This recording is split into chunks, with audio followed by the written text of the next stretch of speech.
Hey guys, welcome to episode number 4 of the Derby Career Mode Life, and to start off this episode we are about to go into the game against Preston. We're currently 10th in the table, 2 wins and 2 losses. It's interesting, the new ultimate difficulty. I must say we kind of saw the bad side of it, obviously losing against Ipswich at home. Didn't exactly create too much, found it very difficult to break them down. But in the last episode I was mentioning how Jayden Bogle is potentially being added to the new update squads. And he has been. I've checked in between the 2 episodes. I'm recording this on the same day as the previous episode. That way, I can get the new save to the same stage as the save at the end of this episode. So if that makes any sense to you guys, basically it'll mean when we start the next episode, hopefully Jayden Bogle will be in the squad. And what I'll have to do is obviously sign Simon. That's why I didn't really want to make too many signings as well. We've got more than enough players. That's one thing. And the second thing is I knew I had to wait for the updated squads to properly make this career mode what I want it to be. And the rating that Jayden Bogle is absolutely fantastic, and the potential is even better. He's got over 80 potential on career mode, which is sensational, to be honest. That's better than Tomori, put it that way, one of Chelsea's best youth defenders, better than Wilson. So it kind of shows how good Jayden Bogle is going to be in that right back position. So I really can't wait for that in the next episode, hopefully. So I think for the time being, what we're going to try and do is just offload the players that we have transfer listed, of course. The only other thing, which is a little annoying, is because I've sold Forsyth and Olsen, when I start the new save, I'm going to have to keep one of those left backs because Maxlow is out on loan. That's the only other thing, unless we go without a left back until January, because that's when his loan does finish. So that's one option. Obviously, Tomori could fill in there at left back. I think he's quite versatile. He could do a job there. Same with Wisdom, maybe. Let me know in the comment section down below, since Maxlow won't be at the club at the start of the next save, or do I just recall him from his loan? That's the option for you guys. So hopefully I can get all the transfers exactly the same as how they are right now. We've also got a lot of other youth players out on loan on the new save update, so that's going to be something to look forward to, of course. A lot more youth players involved. That'll be absolutely great. So let's head into the first game. Here we are then, back at Pride Park. It is, I must say, the new animations, they're slightly different at the start, and they definitely look a lot better. It looks a lot more smooth. I don't know if Curtis Davis has had a new updated game scan or not. I'm not 100% sure, but looking at the Preston team, exactly the same formation as us, something I'm going to be looking at in the future, maybe at playing a different formation, but for the time being it seems to be working. Maxwell in goal, Ben Davies, Earl, Fisher, Clark in the defence, Daniel Johnson, Ben Pearson, Barkhausen out wide, he's quite decent, Billy Bowden, Burke and Sean Maguire up front, a very good striker indeed. It's a team I wouldn't mind doing a career mode with, to be honest. I did a Football Manager save with Preston, and really good central midfielders in Pearson and Johnson. Cutting in now.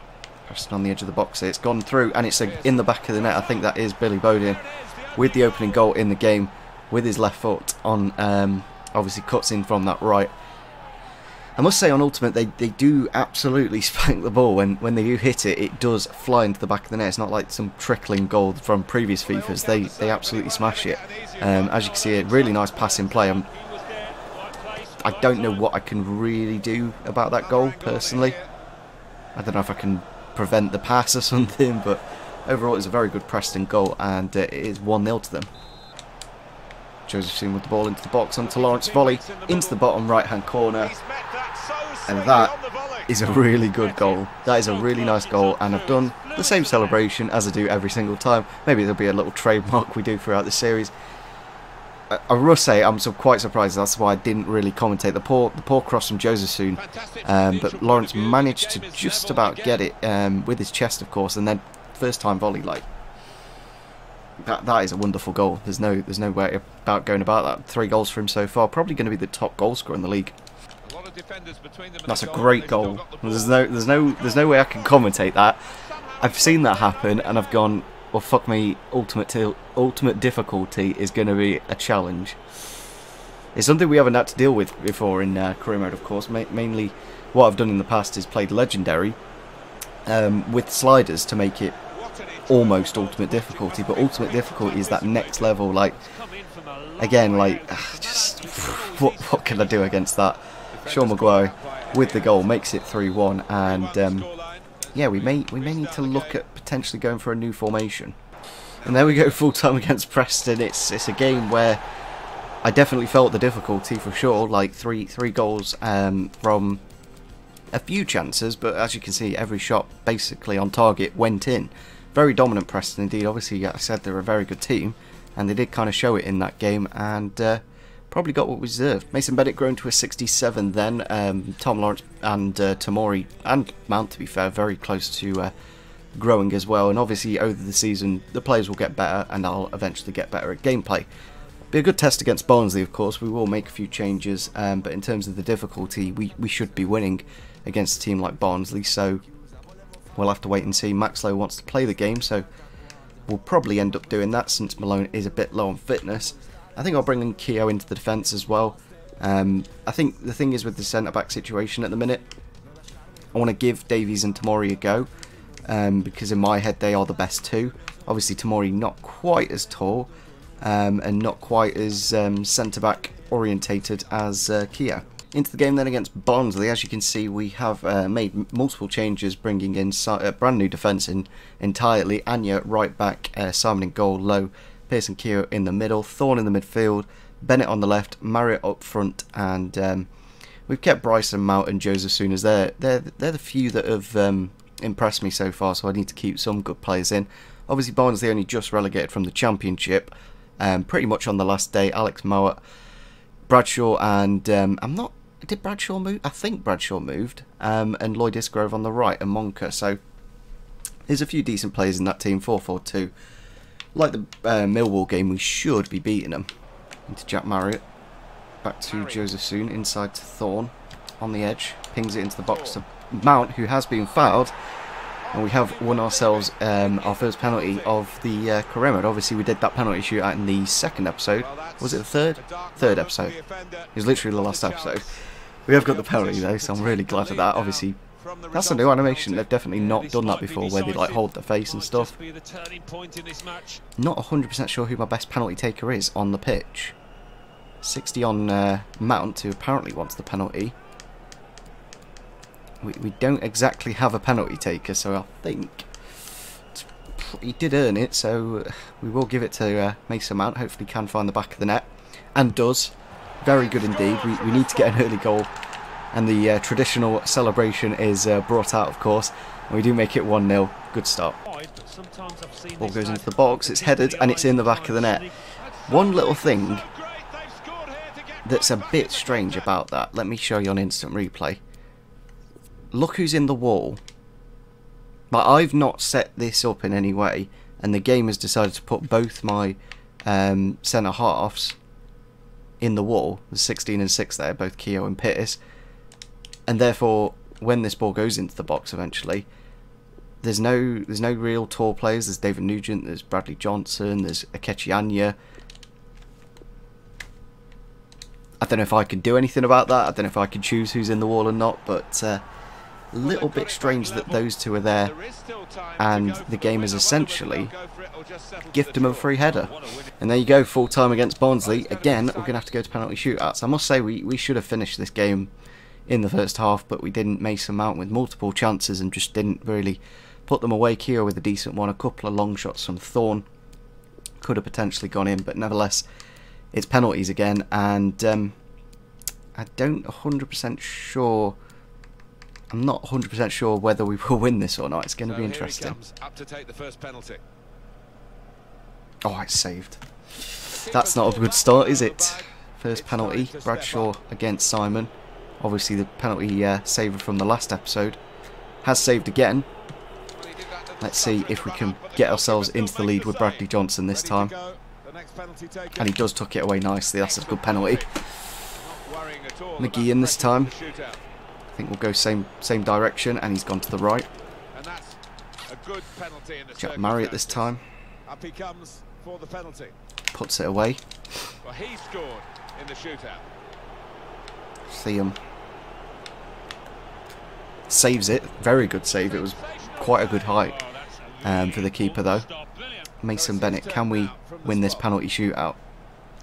Puts it away. Keeper's not exactly going to that right hand side, which is interesting. Alex Moa against Simon.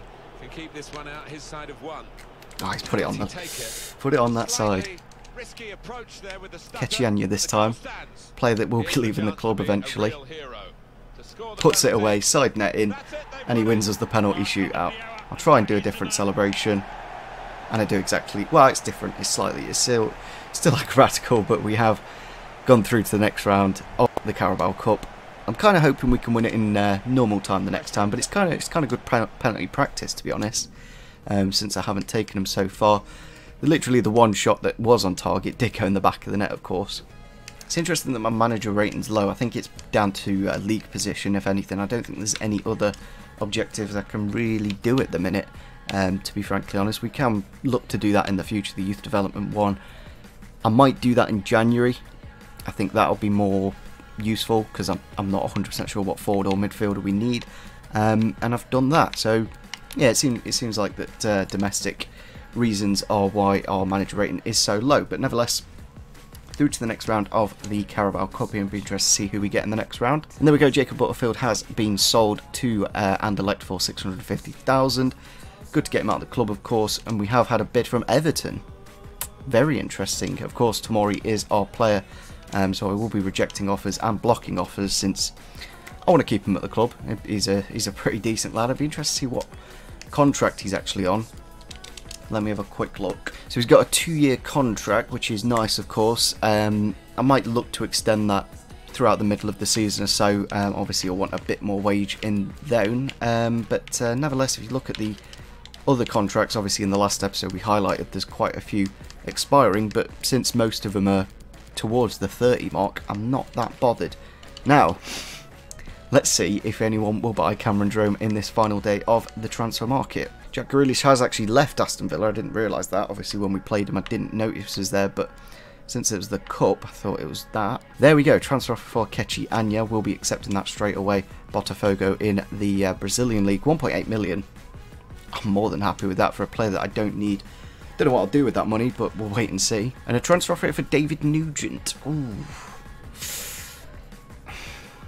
I think it's really annoying, because if they gave me a bit more time, I would have potentially thought about selling him and bringing in another striker, because at the minute we've got Waghorn, Nugent, Marriott and Bennett as strikers. So if they'd given me a little bit more time, I would have done it, but I think I will. We still have Jerome though. Like, the thing is with Jerome is he could be amazing, but just because I want to keep this career mode realistic, I do actually want to sell him, because he obviously won't be in the new save when we get that sorted. There you go, you can see Kechianya with his new Botafogo kit. 2 hours left of the transfer window then. I don't think anything's going to go over the line for us. I'm pretty happy with what we've done in terms of, I wanted a keeper, we got a keeper, we've sold some squad players that we don't need, but unfortunately Cameron Jerome is still at the club, so we're going to have to release him from his contract. And I think that's about it. I think when I do in the next episode, I'll show you the new squad, because basically it's going to be different because of all the youth players that are coming in, and Jaden Bogle, I think Max Bird, I think is in it, but we'll have a proper look in the next episode. We have got a couple of players there going on international duty, but I think that is about it for this episode. We'll have a quick look. It is Bristol City at home, so that's really good. Similar level team to us, of course, and got a bit of a break then after the whole game, and then we'll go into Rotherham, Blackburn, and it's kind of good timing to update the squads, because obviously Bogle's been involved since September. So hopefully you guys did enjoy this episode. Leave a like rating if you did enjoy, of course. Little bit of a shame we lost in the league, but good to see we are advancing in the cup. We're still only 3 points. Like, I'm not going to look at the table properly until 20 games, because there's so many in the championship. Literally anything could happen. Like, a team in the bottom half could easily win the league. It's like that. So yeah, hopefully you guys did enjoy this episode. Leave a like rating if you did enjoy, and see you soon. Bye.